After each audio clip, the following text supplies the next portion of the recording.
Black Stars. Just a reminder, this is the last of the daily videos. Tomorrow we'll hit you up with another Black Sunday, and then it'll be Wednesday before you get another video. Just so I can spend some time working on bigger projects and producing better quality for you rather than just pumping out for the sake of production. Production without quality is kind of worthless, and I am not aiming to be Walmart.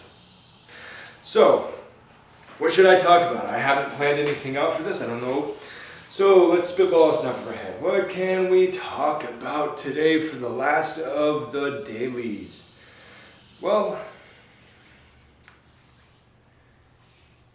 I think I should talk about. I know what I'm going to talk about.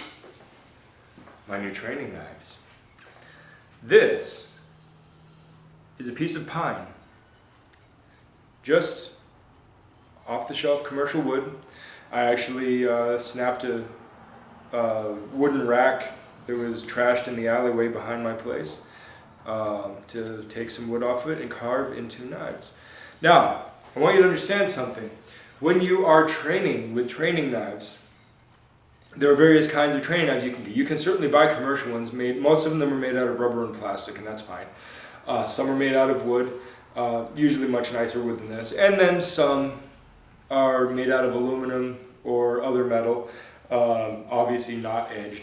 Those are much harder to come by now, but you can still find them, and they tend to be a little bit more expensive. However, the metal feel is nice because the metal feel will give you better handling on the weight.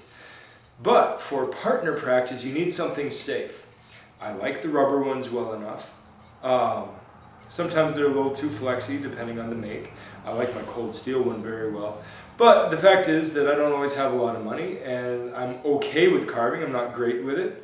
So I just grabbed one of my big knives, and I've actually got 5 brand new ones, reshaped 2 old ones. And just pieces of pine shaped like regular knives, real knives. So at least I can work the shapes with the idea.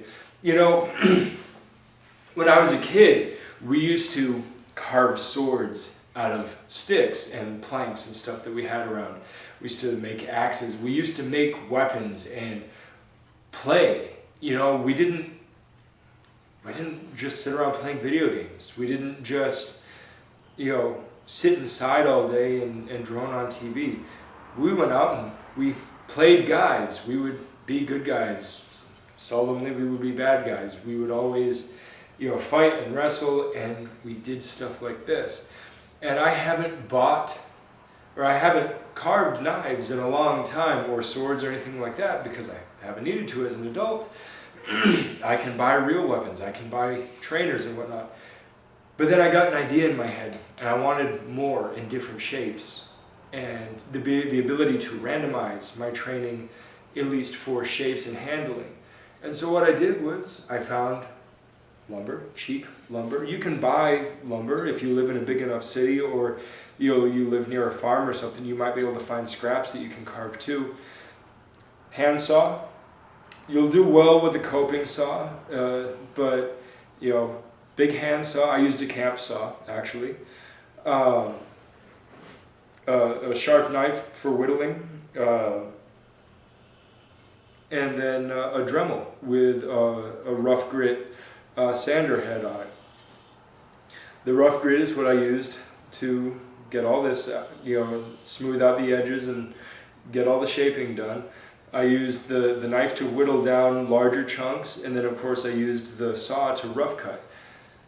Now, you may not need the Dremel, especially if you have a nice coping saw where you can cut the shape even closer and you can just hand sand down the edges.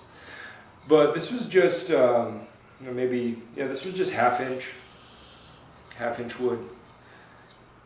So don't think that you can't train because you don't have training equipment.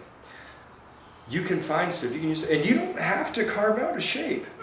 I carve out the shape because it's fun to be able to do things with it and know where my edge is and all that. But you know what? You could just use a stick, piece of PVC, rolled up newspaper, kitchen spoon.